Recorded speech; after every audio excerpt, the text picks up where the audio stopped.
I always choose the worst time of day to film my videos. Enjoy as the light like gradually fades throughout this.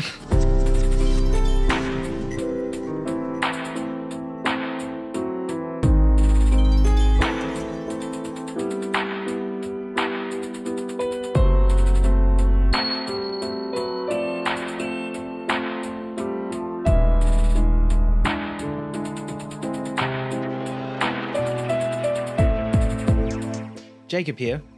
Hello to those who are still with me, and it's time to bring back my worst films of the year. Now, if you recall, I didn't do this list last year because I just didn't really want to be mean-spirited about film anymore, because I know films are so hard to make. I make films myself. I want to do it professionally. So I get it. I don't want to be shitting on people's films, and so I got rid of this list last year. But I saw some pretty bad ones this year, and I'm thinking I'm back. But as I did in 2019, I'm going to challenge myself to say at least one positive thing at the end of every entry on this list. No honorable mentions for this one, because these 10 are probably the only ones that I actually felt some sort of passionate dislike about. The rest I was kind of just ambivalent toward. And there are a lot of really great films this year. My best list, as usual, won't be for another couple months because film distribution in Australia is garbage. And real quick before I get into the list, I want to give a shout out to some friends of mine over at the League of Cinephiles. They're a really underrated channel on YouTube that host a trivia league and like some debate style leagues and everything. So if you're into like Schmodown style stuff like that, check them out. There are a lot of great people there. I've been over there competing in some matches and I've got some upcoming. So yeah, I just want to throw those guys a shout out because for the level of effort they put in the show they put on, they really don't get enough views and love. So yeah, check them out if you're into that sort of stuff. Here we go.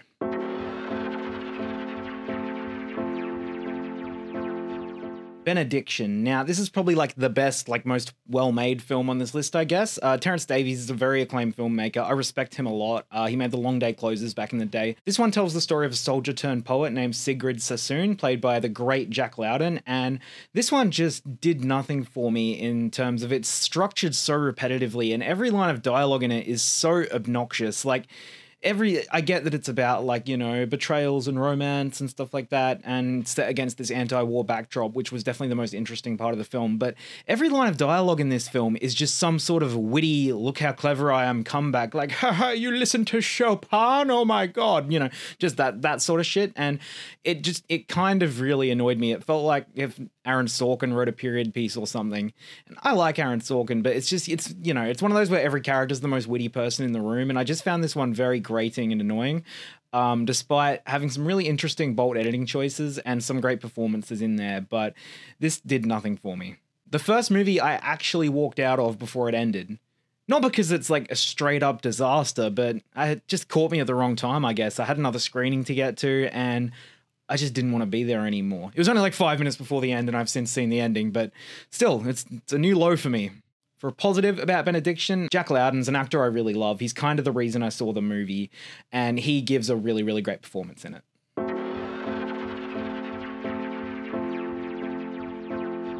Malcolm and Marie. Now, this one sort of applied for 2020's award season, but it didn't come out anywhere until 2021, so it counts. Malcolm and Marie was a Netflix film starring Zendaya and John David Washington about a couple engaged in an argument and debate, kind of set in real time after the premiere of the main character's film, played by John David Washington. And this film by Sam Levinson, who created Euphoria and did the film Assassination Nation, it just feels like a video about him hitting back against his critics, and not really in any sort of constructive way. Like, there's a scene where he very specifically targets this female critic who didn't like one of his films, and it's very odd. It's very mean-spirited. He's using these great black actors as a mouthpiece for his own issues, and then trying to say that it's not about race.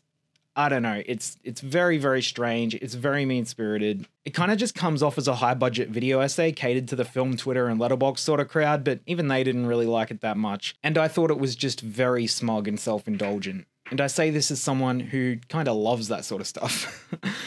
Positive. Zendaya is genuinely phenomenal in this, and she completely transcends the material.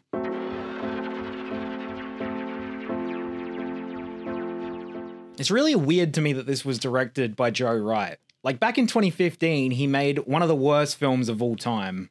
But I could not stomach this movie. It's so bad. It's So bad.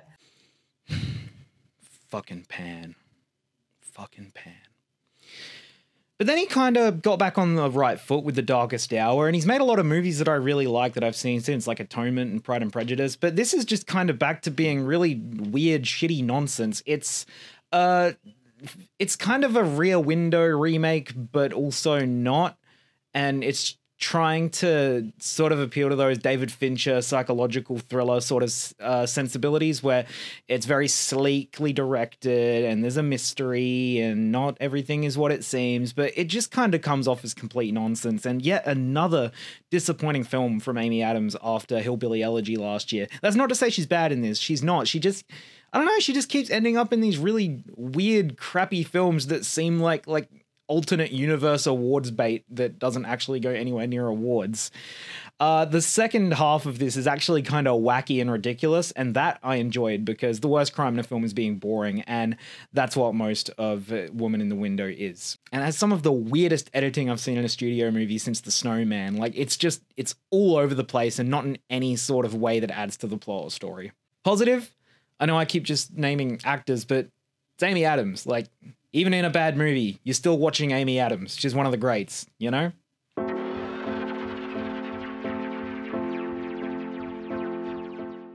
As a great man once said, poop, I made a boo-boo.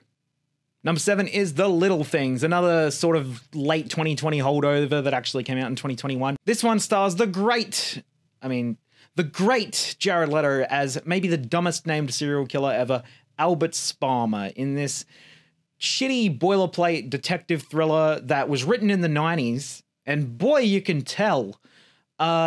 This hits you with every cop drama cliche in the book. It's like you fed an AI 1,000 generic cop dramas and then told him to write a screenplay. Like, this movie's just nothing. It's nothing. And it's bad, and then it gets worse in the third act where it tries to do some sort of Seven-style twist. Rami Malek, an actor I generally love, is terrible in this. He gives the worst performance in the film. He's truly bad. Jared Leto, he somehow got a SAG nomination for this, and he nearly got an Oscar nomination. I don't get why people love him so much. I really liked him as an actor back in the day, but he's just, everything he does now is so obnoxious on and off set. And he's actually done some really shitty things to the people around him off screen. Positive about this film? It's actually Jared Leto. He was the best part of this movie, much to my surprise. I wouldn't say he's good in it, but he at least injects some sort of life and entertainment into the proceedings. And I'm glad he managed to avoid actually being the worst part of a movie for once.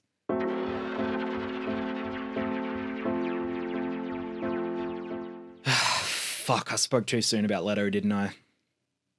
Number 6 is House of Gucci. I was actually pretty keen for this because I had no idea what it was going to have in store for us. And Ridley Scott, he's kind of back. Maybe a little spoiler for my best list, who knows? But this year he came back with one of his best films in a long time in The Last Duel. And then he dropped House of Gucci, which is just not good. And, guess which one of those two movies flopped? Yep. House of Gucci tells the story of the Gucci family behind the famous brand and all of the infighting and romance and other nefarious things that went on. It's maybe the most tonally confused film of the year. Like, I don't think Ridley Scott was the right fit for this material because it's set up as this sort of campy, rags to riches style thing with a lot of jokes and kind of like in jokes where you're making fun of the characters. But because the subject matter does get kind of serious towards the end of the film, the tone does that. It feels like Ridley's tone is entirely dictated by what's in the script, so it just switches from scene to scene. And this carries on to the performances. Every actor in this feels like they're acting in a different film. Lady Gaga was quite good, and I think she understood the sort of half serious, half campy tone that the film was going for, and any comedic scene with her was some of the highlights of the film. Adam Driver played it pretty straight. Al Pacino was really emotional at times, but he also was just kind of ridiculous and all over the place. Jeremy Irons played Jeremy Irons. Yeah, everyone, I don't know, it's just nothing in this movie really gelled together as a whole for me at any point.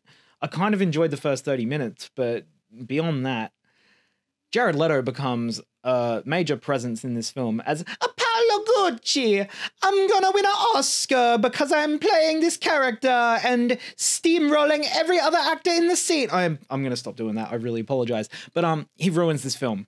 He ruins it. I know a lot of people are really enjoying his performance in it. He's probably going to get an Oscar nomination for it. Completely tanked the film for me because he becomes an important character as the film goes on.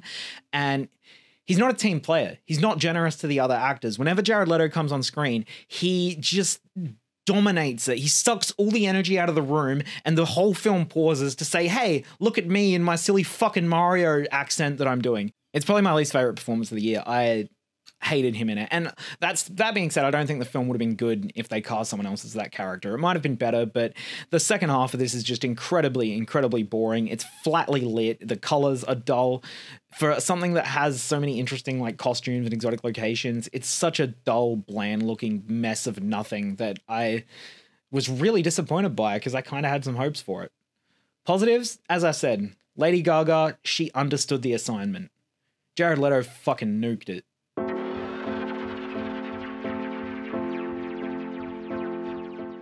When one of the best parts of your film is a character named Podcast, you should probably, I don't know, make a better film. And I mean no disrespect to Podcast. That kid was actually kind of delightful. Ghostbusters Afterlife isn't really a film that I had particularly high hopes for. I love the original Ghostbusters, but it's never been like a childhood classic to me or anything. But this movie, I don't know, it had the makings of something good, and I think that's why it's here on this list. Because the first act was genuinely like a really fun Goonies-style adventure movie of these kids in this small town hanging out and figuring stuff out with some really likable characters played by McKenna Grace, Carrie Coon, Paul Rudd, Logan Kim, I think, who plays Podcast. And yeah, it was set up for a fun adventure, and then probably about the halfway point, there's a really fun chase, and then it just becomes, hey, remember Ghostbusters, the movie. And that's becoming a big thing in blockbuster cinema these days, where every character has to be like the grandchild or a relative of a character we already know, and every character arc has to be resolved by them coming to terms with something to do with their family, rather than, you know, actually growing as a character in their own right, which sucks because this sets up a really great main character, and then the entire second half of the film, she's sidelined, and the only resolutions she has involve, her grandfather, which is one of the original Ghostbusters. And I just didn't care for any of it. And look, the irony's not lost on me that this does the same thing that Spider-Man No Way Home does, and I really like that film. But there's a way to do it, you know? That film, yes, it was a blatant fan service, but they actually put the effort in to have the original characters serve the new characters and expand on themselves in their own right. It wasn't just like 2-minute cameos from people for you to look and do the Leo point at the screen, you know? It's just, there wasn't enough effort for me to buy any of this, so I was just kind of disgusted by the end. There's a thing this movie does with CGI that was, it kind of made me sick toward the end. I won't like spoil it, but I really didn't like what it did. And the last 10 minutes are some of the worst I've seen in any film this year. Also, why was J.K. Simmons in this for 2 seconds? Like, awesome. Love J.K. Simmons. I could almost list that as my one positive for the film. But I don't know. Yeah, this did not do it for me. Positive, McKenna Grace, who is, I think, one of the best young actresses working right now. She gives a really, really great performance in this, despite the terrible way her character was written in the second half. And she was the real saving grace of this film, and she's going places, man. She's great.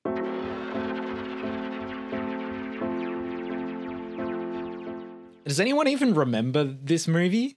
Like, I can't believe it like actually came out this year. Like, I've forgotten everything about it. This is going to be a short entry onto this list. But Chaos Walking, it was in development hell for quite some time. They shot it around 2016 when Daisy Ridley was big off of Star Wars The Force Awakens. And look, I like Daisy Ridley. I hope she doesn't go the way of the Star Wars actor and actually has some sort of a career, because I think she's good in the right roles.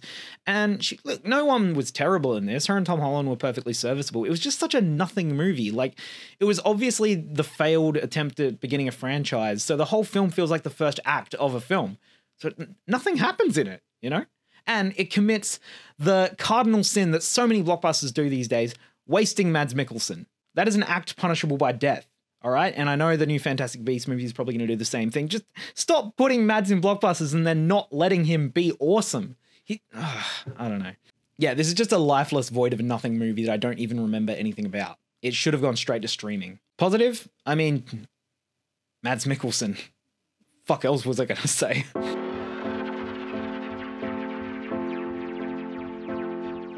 Okay, here's what's maybe the most obscure entry on the list, and it is Bad Luck Banging or Looney Porn by Radu Jude. Now, I was kind of keen for this. I know this director's made some acclaimed films in the past, and I still am keen to check those films out.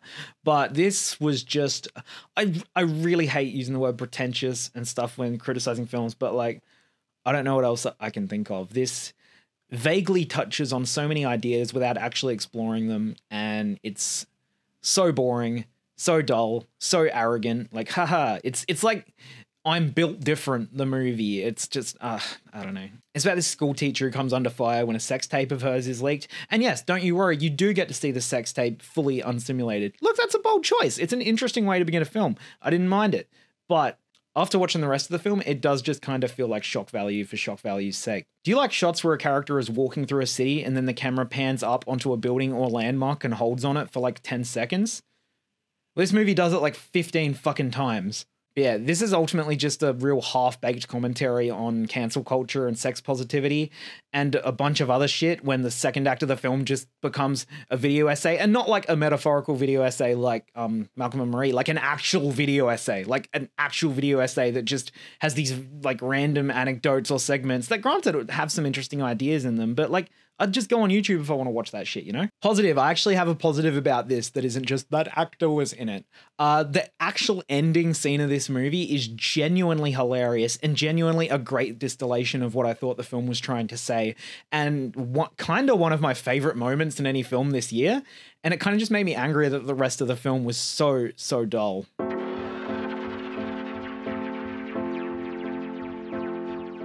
Willy's Wonderland. Now, this one really kind of pisses me off. And that's not to say I was like, had high hopes for it or anything, but as a big Cage fan, there is a right way and a wrong way to use Cage, and this took the very cynical, lazy, mean-spirited wrong way. It's just this really transparently lazy film. It's like the filmmakers got into a pitch meeting and said, all right, we're going to have Nicolas Cage fight animatronics. Ah, cool. Get it? Because Nicolas Cage is the funny meme outburst rage man, and we'll have him fight things that look like they're out of Five Nights at Freddy's. The kids will love that. They'll go see that. And like, sure, go for your life. But it's like they came up with that concept and then they didn't bother to actually make a film. Like they didn't, there was zero effort put into this to make it even remotely interesting, fun, or entertaining, or action-packed. It's so repetitive. Cage walks around and cleans. Cage fights an animatronic in a really just terribly filmed fight scene. Like the choreography in this is absolutely dog shit. And it's just populated with bullshit supporting characters you don't care about. The kills aren't good, so you don't even get to enjoy watching them die. It's just so boring, so lazy, and yeah, so cynical, because Nick Cage is a great actor and he's great for drama, but he's also great for schlock when you use him right. You know, something like Mandy, that's how it's done. There's been so many movies, like I know we're in a great resurgence period of Cage. I love him, but there's been a lot of movies popping up in the wake of that think they can just sort of put him in some sort of novel situation and people will go see it. But, you know, you got to put more work in than that. Positive. I mean, Cage is great. He really does bring a lot to the film and he doesn't even say anything in it. It's a wordless performance. And he's genuinely like quite funny, quite mysterious and interesting as a character, but nothing around him rises to his level at any point.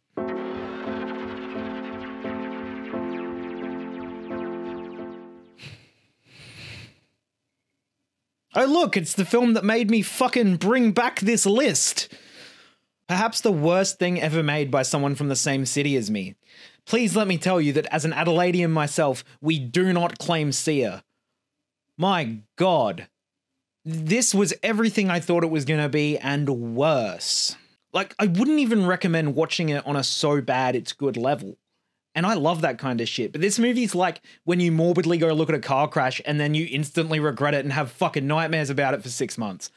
Oh my God. For those of you who haven't heard about it, this is a film. It's Sia's vanity project about an autistic girl named Music who her sister, I think, who's her carer, named Zoo or some shit, has to start looking after her. And oh no, I have to look after the inconvenient autistic girl who doesn't have any sort of agency or character arc at all. She's fucking set dressing for me to get my life together and for Sia to do a bunch of pointless music videos that have nothing to do with anything. What, does Sia think that autistic people see the world as like some sort of acid trip? Like, it's just, it doesn't make any sense. The character is not a character. She's just a fucking object for Sia to... And I think Sia made that clear herself in that series of tweets where she refused to hire an autistic actor and said they couldn't act and were difficult and stuff. It's obviously she doesn't actually care about the people she's portraying in this film. She just wants to look like some sort of hero for the marginalized, you know? It's just nonsense. There's nothing redeemable about it. It drags down some pretty good actors too, like Kay Hudson and even Leslie Odom Jr., who's a phenomenal actor. They're all awful in this. It perpetuates the dangerous idea that like crushing an autistic child with your weight is a good way to stop them from having a meltdown. There's a line in this film that's, I am crushing her with my love. Get fucked. There's a weird side plot of some kid who gets murdered by his father and then they sing a cutesy song about it, and it doesn't make any sense. It's a music video in film form and not a good one. Maddie Ziegler's performance, and let me stress that I do not blame her for this. It's simple Jack levels of insensitive.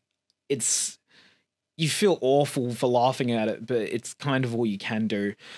And I don't blame her for this. By all accounts, she herself felt uncomfortable about doing this, and Sia's like her guardian and sort of pressured her into it and said, hey, nah, it'll be great. It'll be fine. It'll be fine. And yeah, I don't blame Ziegler at all for this, and I wouldn't mind seeing her have a crack at acting in other films because she's an extremely talented person. But yeah, it's rough. It is rough.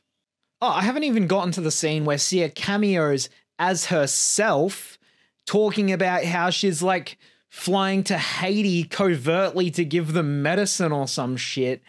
And the characters are like, oh my God, it's Sia. And she's like, yeah, I'm cool, and I help out the poor. It's the most self-congratulatory bullshit I've ever... Like, it has to be seen to believed. If you watch one scene from this film, make it that one, because my lord, it's a doozy. And then this film's biggest crime, putting Ben Schwartz in cornrows. Fuck you. Yep, that's it. That's music.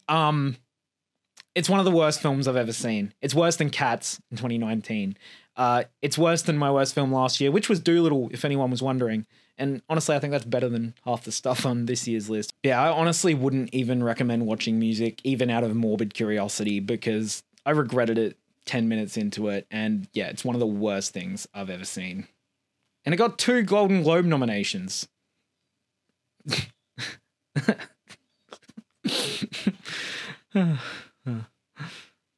So that's it for this one. I kind of had fun bringing out the old angry guy in me. I don't do that too often these days. But yeah, I hope you enjoyed this list. I hope I didn't pick any of your favorites of the year on there. As usual, film is subjective. You know, I like what I like. You like what you like. You might watch my best list in a couple months and think, oh, half of that's garbage. It's all fun and games. We all love movies. We love talking about them. Thank you for watching this. I won't say I'd like plan, because who knows what life's going to throw at you, but I do want to commit to doing movie reviews more on the regular on this channel. So starting with 2022 new releases and stuff I see from here on out, I'm going to start trying to do video reviews for a lot more of them, because I've graduated uni and I need something to fill the empty void in my life. Thank you very much for watching this. Please subscribe and I don't know, watch movies. Watch good movies. Watch good movies. Watch movies you think that you'll like. Have a good day.